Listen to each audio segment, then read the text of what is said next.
నమస్తే B9 news కి స్వాగతం. భద్రాద్రి కొత్తగూడెం జిల్లా దమ్మపేట మండలం దమ్మపేట MRO కార్యాలయాన్ని ఆకస్మికంగా తనిఖీ చేసిన మంత్రి పొంగులేటి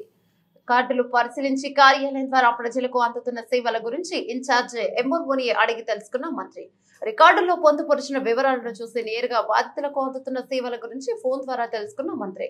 కార్యాలయానికి వచ్చే బాధితులకు సకాలంలో సమస్యలు నెరవేర్చే విధంగా పనులు చేయాలని ఆదేశించిన మంత్రి